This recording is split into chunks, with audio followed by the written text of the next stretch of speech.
Okay, we're starting right now. Let's get this together. Okay, let me get it live, get everything going, go live, make sure it's recording. Okay. All right, ladies and gentlemen, thank you again for joining our webinar, The Basic Rules of a Healthy Economic Life, Part 2. We got some more value that we're going to add, to this series. And let me start off by letting you first know who I am and a little bit about what I do. My name is Jason Rodriguez, and I'm the principal advisor at Prominent Insurance Services. And I'm in the wealth protection business with a very unique approach. I help families and businesses understand the path to proper protection by reviewing their current insurances and making them aware of any vulnerable areas that they may have, and then providing them with recommendations. I also assist in finding money that they may be losing unknowingly and unnecessarily. And we also consult businesses as well. And that's one of our areas of expertise. So today we're going to continue. We did part one, and you can go to our YouTube page, and all the information will be on the end of this webinar. But this is part two of the basic rules of a healthy economic life. And today we'll be going over a few things. We're going to be going over lifetime capital potential, learning about how much money one makes in his lifetime. And after you see us do that slide, you're going to see that everybody's a millionaire, but it's just how we handle our monthly expenses, which keeps us in certain situations in the poorhouse. And then we're going to deal with legacy. This is a lot of people nowadays talking about legacy and how you build legacy. And one of the keys to building legacy is being able to get yourself some life insurance. So we're going to go over protection as well. And then we're going to also show you, as we do in every webinar, how money works, just the basic rules of how money works, so you can have a better understanding how to use your current assets that you currently got coming in from whether it be your job, your business, or some passive income. So we're going to, go over those concepts today, and so you can learn and have better, you can be a better steward of your money. So let's get started right on time as well. So let's go. Let's start. What I like to start in showing individuals is how money works. And this is our personal economic model. Everybody has one of these. And once you start to understand your personal economic model and you take hold of it, you'll have more money when you retire as you do today. So let me show you how money works. Okay, first the drawer. So you got money coming in through your earned income, whether it be, if you're an investor or you have a job, you got money coming in through your lifetime capital potential. And you see this tube right here, lifetime capital potential. We're going to be dealing with that concept today. Very, very important concept. But this tube right here is humongous because what I'm going to show you in a minute is that a lot of money comes through our hands. But guess what? It doesn't stay there. It flows through the natural flow of money, through your monthly cash flow. And you see this tax filter is bolted on here. This is bolted on here by the IRS. So before you get any money, it comes out, any money comes to you, it goes to them, and then it goes to your lifestyle regulator, through your current lifestyle, whether it be education costs, your mortgage or your rent, your car note, your travel expenses, your food, your entertainment, and it's consumed and gone forever. So that's the natural flow of money. But I'm going to show you how it naturally works. It goes through It comes through your earned income, monthly cash flow through your current lifestyle expenses, which I showed you, and it's consumed and gone forever. They say little to they say most of they say when people retire, it's a statistic that I just found. Let me find that paper. A statistic that I just found. It says when people retire, less than they said 30% of the population has $18,000 for retirement, because this is the natural flow of majority of Americans' money, just like this, through your earned income, monthly cash flow, through your current lifestyle.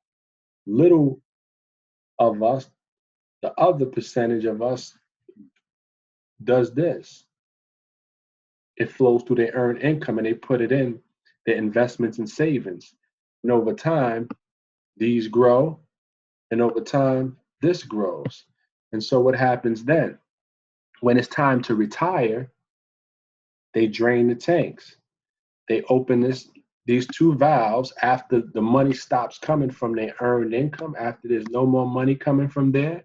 They exhausted their lifetime capital potential, all the money that they came coming through their lifetime capital potential from working. They put some in these two tanks, was able to fill those up. And now when it's time to retire, all they have to do is drain these two tanks, open these valves, and drain these two tanks. And what happens? Oh, excuse me. They could live in the future like they live in today. But majority of Americans, as the statistics say, we have little to nothing in these two tanks. So when it's time to retire, because all of the money that we do have goes to our car, home, travel, entertainment, food, and college expenses or education expenses for your children, yourself. So this is where all our money comes in, and we always find new bills to be able to suffice our current lifestyle. So, who's a question I ask people: who's winning the war in your house? In your household, is your current lifestyle or your future lifestyle? And most people will tell you that, hey, my current lifestyle is winning the war because I'm unable at this time to put little to nothing into these tanks, so I'll be able to have some money in the future. So this is how money works. And that's a thumbnail sketch, and we can go deeper into it. But I would advise you to look at our first podcast, Basic Rules of a Healthy Economic Life, Part 1, and I went through that thoroughly. I went through that very thoroughly. So I'm gonna just move on, and we're gonna go to the next step, and the next one is lifetime capital potential. I told you about this right here.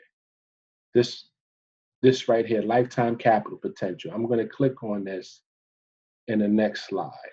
We're going to be dealing with that, wealth and income potential.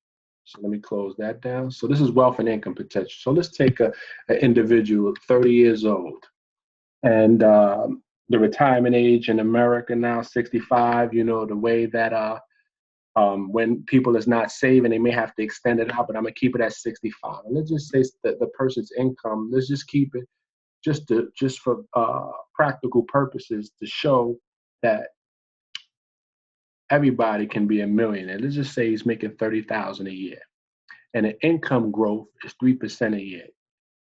Income growth from inflation, so that matches inflation. The current savings, we're gonna say he has nothing. He or she has nothing saved because all their money is going to their current lifestyle expenses. And investment return, let's say you can get a moderate of 5% investment return. Okay, let's calculate that. What would that be from 30 to 65, making $30,000 a year? So it shows you, I'm showing you at your retirement age of 65, your income potential will be $1.8 million. $1.8 million is going to come through your hands. So I'm showing you this 30-year-old from 30 to 65, he ran through nearly $2 million. $2 million went through his hands. And if they say the statistics, if when you retire, only 18,000, if he's one of the ones to save anything. That's how much he would have at retirement. So he squandered nearly 1.7,900,000. He squandered a lot of money. But I'm just showing you that he or she is gonna earn $1.8 million.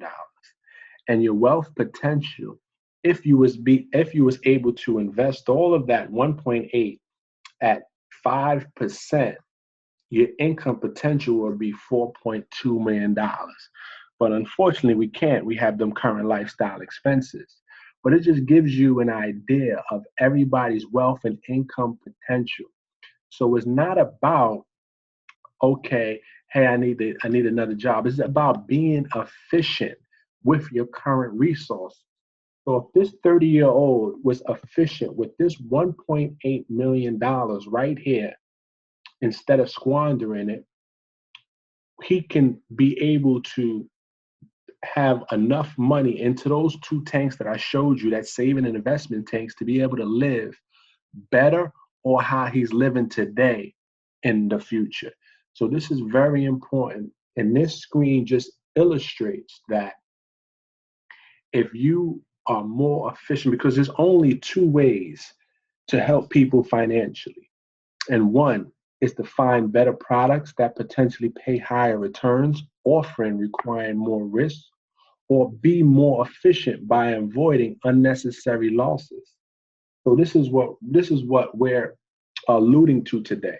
And our philosophy is, I believe that there's more opportunity to serve my clients by helping them avoid the losses than by picking winners investments. So this is what we're talking about today. And just to show you that, and there's people making much more than 30,000. There's people making a little bit less than that, but I'm just using that number to show that we all have the potential to be millionaires. So when these wealth advisors see that, they see this $1.8 million. They see into the future. So that's very important. So that's one thing, and that's your lifetime capital potential. So you got to protect this. See, this $1.8 million is when you get into legacy. We're gonna get into that. We're gonna get into that as we go on the slide. But you got to protect that 1.8. So let me move forward. Okay.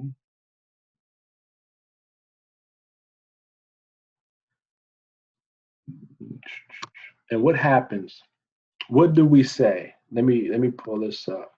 Let me pull this back up. They say, hey, you got your standard of living here. And we always add something else to our standard of living. So what we say, we get the money coming in and we say, hey, I'm going to start saving. We procrastinate our savings. We procrastinate about investing. We procrastinate about putting something aside for ourselves. We say, hey, when I get this, I'm going to do it. When I get a better job, I'm going to do it. When I finish paying off this bill, I'm going to start saving. We never get to the point of saving because all our money goes to our current lifestyle expenses. So when we desire to save, some situations it may be too late. So the next screen I'm going to illustrate is there's a cost to procrastinating. So when you say you're going to put off saving, there's a cost to that. And this screen illustrates that. And I'm going to show you that procrastination cost. And sometimes, in most cases, 90%, 99 is a very high cost of procrastinating. And we all have that problem. I had that problem, until I started to get in finance and show how, and I learned how important it is to start today. No matter what the cost may be, no matter if it's a $10, just get in the habit of putting something away so you can have something in the future. And then that dollar figure will grow because you get in and you started to develop a habit of putting money away. So no matter what the cost may be, just tuck something away, 10% of your earnings, 15, 30% is ideal. But even if it's 5 or 2% or even 1% of your earnings, getting the habit of putting something away. So I just want to show you the cost of procrastinating. So let's just say you got an account balance. We have nothing in our account balance, and we save, let's say, 5,000 a year. That's around 416 a month, $400 a month. And we get a moderate investment return. We got it in a safe investment, or a safe product or strategy that's returning 5%. And I'm still using that current age of 30, and I'm going to retire. So I save 5,000 a year from 30 to 65. So I'm calculate that. So if I was to do that, the account value, if I was to start today, if you was to start saving right now, your account balance, hold on, your account balance would be this 479, 182 by the time you hit retirement age of 65. But what do we do? The majority of human nature kicks in and say, I'm gonna start tomorrow. Then tomorrow turns into a week. Then that week turns into a month. Then that one turns into a year. Then that year turns into many years, and we never get to save how we supposed to. And what happens? So the account value, if you wait 10 years to start putting away that same $400 a month, by the time you turn 65, you're going to have this much in there. So the cost of waiting just 10 years cost you $223,000. That's a lot of money. That's half, nearly half of what you would have had at the age 65 if you would have started today. So procrastination has a cost. And and if you keep going up on the cost, let me show you. It has a cost. Some of us never save. So if you go up, and as we go up, the dollar amount increases. So we wait in 20 years. So we wait till we 50, and we got 15 more years to retirement. So we're gonna have, if we wait until we say I wait till I'm 50. So I started when I'm 50 to start saving. I got 15 more years to retirement. And in that 15 more years, the cost of waiting, that 20 years cost me $360,000. I'm going to only have this when I retire at 65.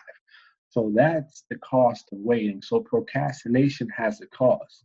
So what we try to tell our clients and individuals, you got to start today. Get in a habit of putting something away for yourself. No matter what the amount may be, you developing a habit.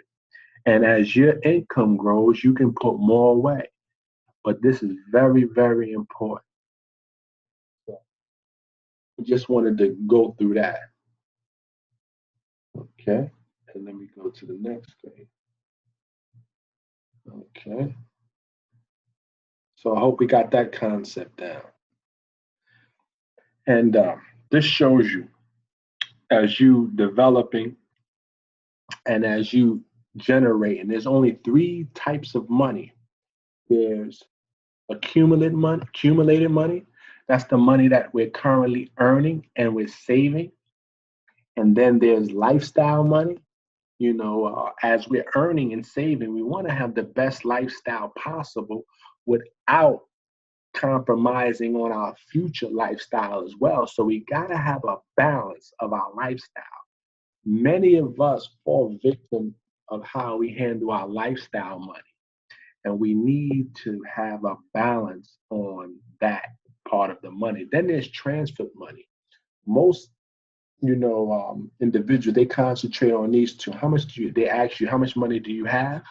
Where is it at? And I can do better. They concentrate on accumulated money, or they say, hey, we got to downgrade your lifestyle, or they downgrade your lifestyle and say, hey, you're living above your means. So we're going to downgrade your lifestyle. A lot of people don't like their lifestyle to be bothered because they work hard for what they're currently achieving. Most individuals, what we concentrate on and we teach our clients is this is the biggest money, transfer money that you're losing unknowingly and unnecessarily, where people are potentially losing money unknowingly and unnecessarily. So there is multiple ways, but there's five major areas of wealth transfers, and one is how they pay their houses, mortgages, taxes, how they fund their retirement accounts, qualified plans, your 401, your 401, 401ks, your 403bs, how they pay for their children's education costs, education expenses, and how they pay for major capital purchases like cars, weddings, and vacations. So we look for where's the money getting transferred away from your personal economy, and we try to get it back in it. We try to find the money that you may be losing unknowingly and unnecessarily. That's the difference on our strategies and what we teach our clients and teach people. Okay, and let me go back. Okay. And so everybody has a circle of wealth. And when you are transferring your money away unknowingly and unnecessarily, we call that wealth transfers. And when you transferring away money that you didn't have to, that means you're losing out on what we call opportunity cost. This is a very, very important term, opportunity cost. And I want to read the definition because this is once you start to capture back your opportunity costs, you'll be in a better situation to be able to put money into those two tanks, savings and investing. So, opportunity cost. For every dollar you acquire, you may choose to spend it or invest it.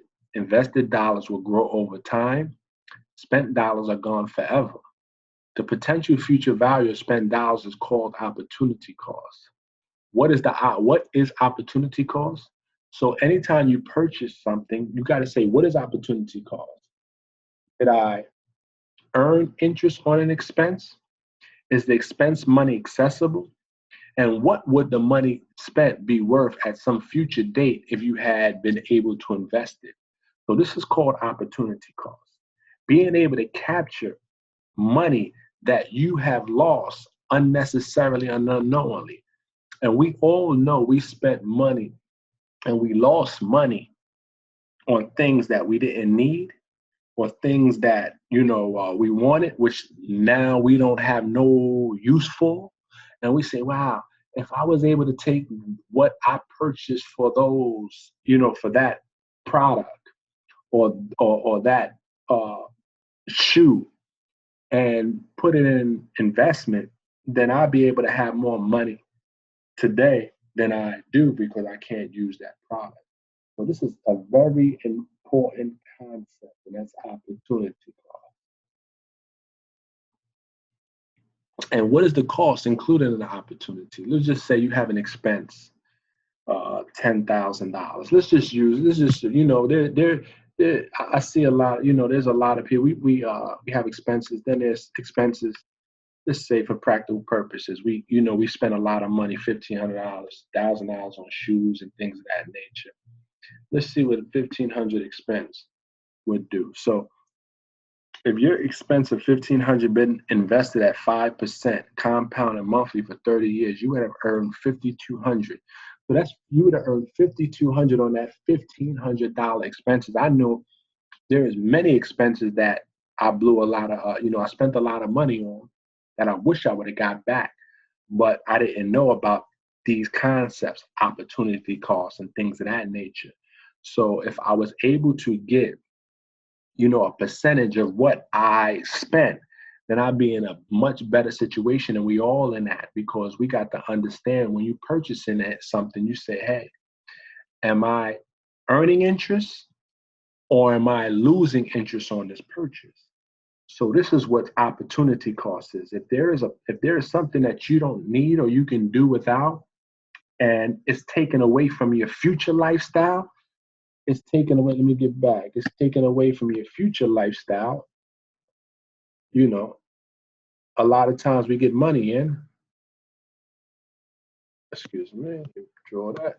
We get money in, and it goes to we want to purchase something else. Hey, I need to take this, and we don't put any money into our future lifestyle or an investment where it can grow and get some interest back or put it in our savings, then we're squandering our opportunity costs. So any extra cash flow needs to go into these two tanks. once you start to take advantage of that opportunity cost. So that's a very, very important concept that, we need to get down and get in our heads and practice. So in order to make anything or put anything away, we got to start to level out our expenses. We got to know how much is going out and how much is coming in. Because if you don't know that, then, as they say, if you don't know where you're going, any road will take you there.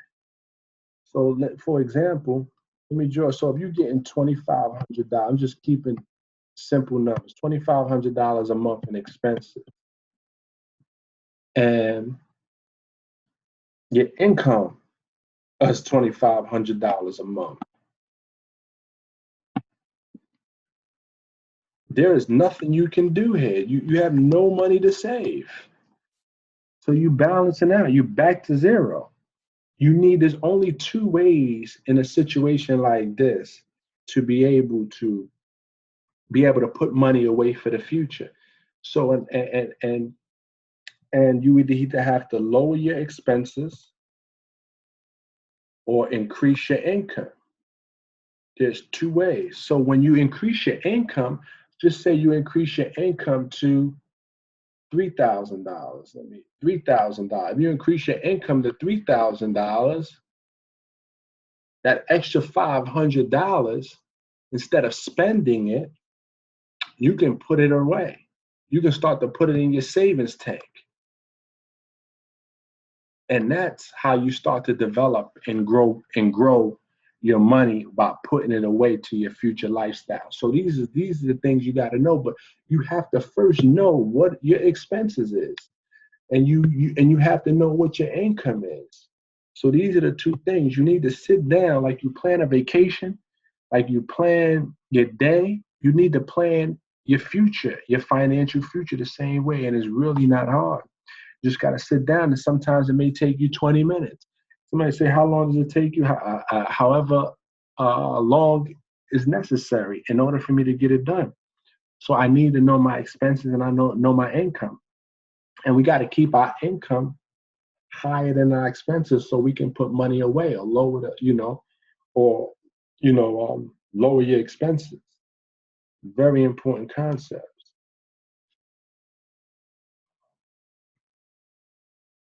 So now let's go back. Now this is a I want to deal with this real quick because what we're dealing with is legacy. And a lot of times when we're dealing with legacy, we don't understand how to build legacy. So let's just say we said your lifetime income potential. We show the diagram, showed an example. Somebody was making 1.8 million from 30,000 a year from 30 years old to 65. 1.8 is going to go through that person's hands. But they don't have it all. They're getting it bi-weekly. So how do you create a legacy? You may have children. What you need to do, you need to get proper protection. One thing we do get in proper protection, let's go through that. We have auto insurance, right? Oh, let me go back, excuse me. We have auto insurance. Why? Because it's required by the state. If it wasn't required by the state, a lot of us wouldn't be driving with auto insurance. And we have homeowners insurance. Why? Because it's required by your mortgage lender. But what is not required, what needs to be required by you, the individual, the family member, is main key is life insurance. Because what does life insurance do? Life insurance builds legacies. It gives you the ability to, if something was to happen to you, to be able to fill, to be able to fill this tank up. It protects your income. So what happens is, my income is 1.8. but I have not yet earned that. And my family is dependent upon my income coming in. So if something happens to me, not only they lose me and what I was able to put away for them, and as I was building, but they'll lose my income as well. And in certain situations, I didn't save enough in order to finish the job or the goals that I had of my children or my wife or my significant other or a charity. So what happens then? I have not gave enough consideration to my legacy. So when something happens to me and I don't have the proper protection in place, I don't have life insurance. And when you building a legacy, life insurance is a very important key to that. Why? Because it enables you to fill these two tanks up if something was to happen to you, if you didn't get to do it on your own from the dollars that you earned while you was living. And that's what it does. And a lot of times is, they say we got it in I speak to individuals say, I got life insurance through my job. I said, do you know how that works? A lot of people don't know how that works. You need to speak to somebody in order to be properly protected if you want to build a legacy.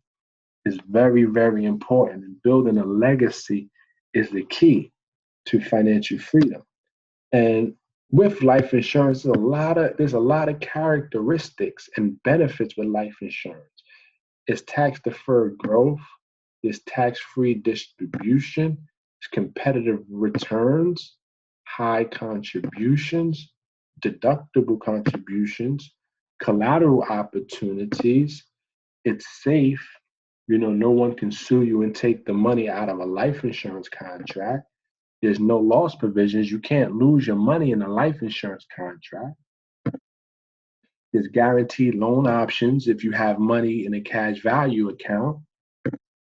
Unstructured loan payments, meaning that if you borrow from a life insurance contract, then you can pay it back as you desire. It's unstructured loan payments, liquidity use and control. And then there's additional benefits, building a legacy through life insurance. You also have living benefits. So if you get critically injured or you have a terminal injury, cancer, or something like that nature while you have the policy in force, then you can pull from them death benefits and fill up them two tanks and live and enjoy your life while you live. Hold on one second.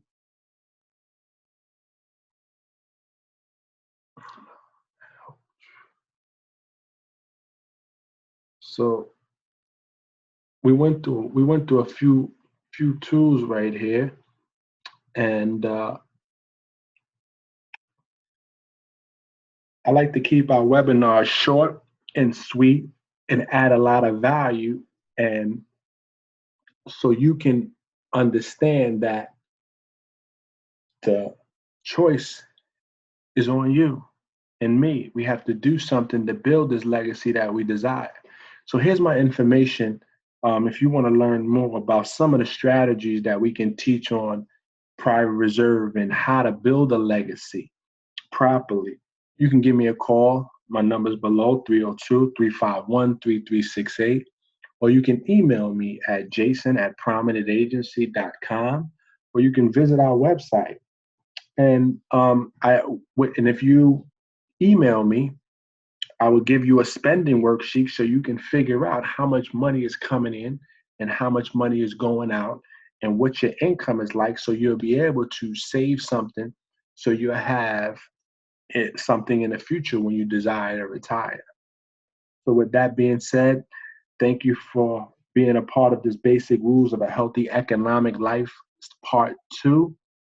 And we're going to do a few more of these series going over the next steps in legacy and how to build a private reserve strategy, how to earn it, bank it, borrow it, spend it, and repay it. So we're going to teach on that strategy as well. So that being said, you can email me, and if you have any other questions, I'll be glad to help you. So thank you for listening, and look forward to speaking to you.